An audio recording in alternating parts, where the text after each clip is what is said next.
Hi everyone, Joy here. I'm back with the sixth video. Let's talk about the importance of setting the price and standard in this week's video. I wanted to talk about this because yesterday I got a call from one of my professors and then she asked me if I'm willing to teach at a university that's outside of Seoul. Now, mind you, I have told my professor multiple times, only interested in teaching on the side if that gig is in Seoul, because I have had experience where I commuted for 5-6 hours to teach in a town outside of Seoul for almost 2 years, once a week. And that was actually very difficult for me. I survived it and I realized it's time for me to upgrade.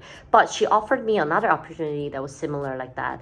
Slightly shorter distance, but teaching outside of Seoul. And when I told her I'm simply not interested, I'm only interested in teaching in Seoul, she told me I'm being lazy. I need to, build towards ultimately teaching in Seoul, and I'm not there yet. Little did she know that I'm already teaching in Seoul, and I didn't actually have to actively seek this job. They sought me out. You see, this is a prime example of how sometimes when people who are even in charge of helping you, it could be even your family member, not just your mentor. It could be even your partner. It could be your best friend. But sometimes those people who are closest to us, who might even have the best intention to us, don't always see our value at the level that we are actually capable of getting at. And that doesn't mean that you actually have to hate these people. For example, I still appreciate my mentor because she still thought of me. And to her, that's the best opportunity that I could ever do.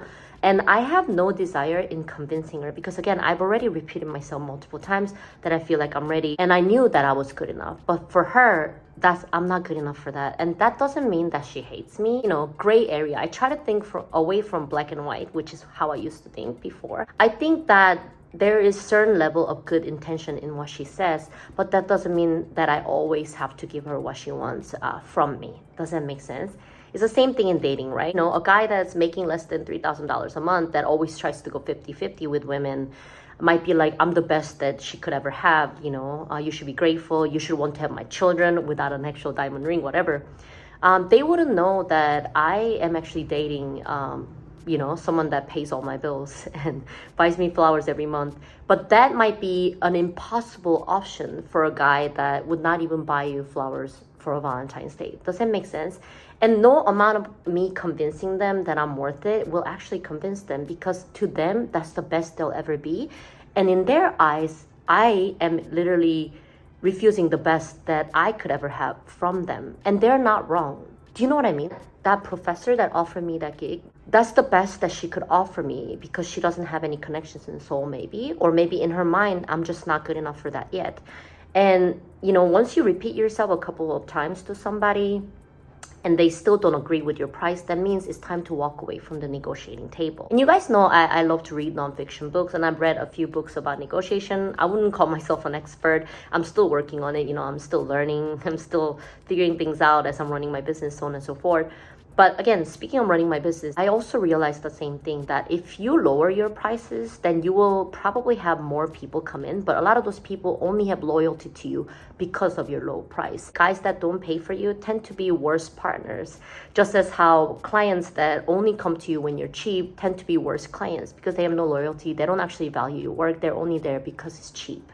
Does that make sense? So you have to be the one to set the standards high and willing to walk away from any negotiating table if what you want is not being offered. And sometimes surprise yourself. Sometimes you might not realize how much more you're worth until you actually get out there and experience and compete. And especially if you're a student, right? That's why I think that young people should explore many different hobbies, different avenues when they're young. And, if they could afford it, try to take different lessons and figure out what they're good at and what they're not, and compare themselves with their peers. And don't always listen to people's feedback, because there are some people that tend to be just very critical. I think any of us could be too critical if we're not careful.